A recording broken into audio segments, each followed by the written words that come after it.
Umhlelo womcimbi ushaya phansi ngonyawo uthi ngeke yena aliqashe igcwame elisha ngoba engalele pho ngamukele mukule emakhaya kweSimanzonzo bethulela khona indawo zamaskandi. Mukule emakhaya ke njengoba sazi ngempela ukuthi emva kokuthi kuphume uhlu lwabaculi abazobe khona kwingomazelo njengoba sazi ngempela ukuthi umhlelo womcimbi yena uGame Mfowangcobo uhlele umcimbi obizwa ukuthi ingoma kaZelo kezobulapha eMabhida. Kule ngoma lena ke kuzobe ukhona impela amagoso azwayo oluve dubazana nabanye abantu abaningi.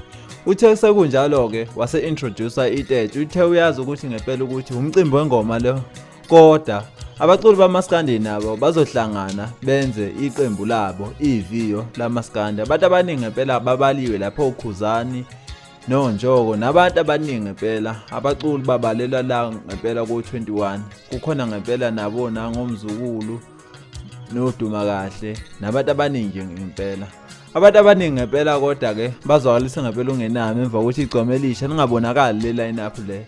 Umhlelo womcimbi ke uGame Mfowangcobo ushilo ngempela ukuthi abantu abayihlelelo wabo umcimbi mabefuna ukuthi eqashe igcome elisha. Uthi naye kwaye kwenzeka ngempela abantu abayabathanda bangafa kwiline up uthi wasebona ukuthi itezo msiza ukuthi ezenzele into yakhe naye ayifakele abaculi abathandayo. Ushilo ngempela ukuthi abantu futhi bayashesha ukukhohlwa uthi igcome elisha manje kade lithi oge benomcineka bafuna igcwama lifile. Uthi kodwa manje abantu sebefuna ukuthi manje masenze umcimbi wakhe abize igcwama elisha. Uthe yena ke emcimbini wakhe igcwama elisha nje ngeke liphinde libe khona emcimbini wakhe uGame Mfowangcobo. Abantu abaningi ngempela ke khona abamgxekile yena uMfowangcobo abanye bahambisana naye. Mbukele emakhaya ke kuthini ophala wakho wena ngalolu daba ngabe phela yena wenze kahle ni uMfowangcobo uGi uma ukuthi ukhipha igcwama inyumbazana njengoba phela bebaningi abaculi ababiziwe kule yangoma kaZweleo ke kodwa igcwama elisha ngempela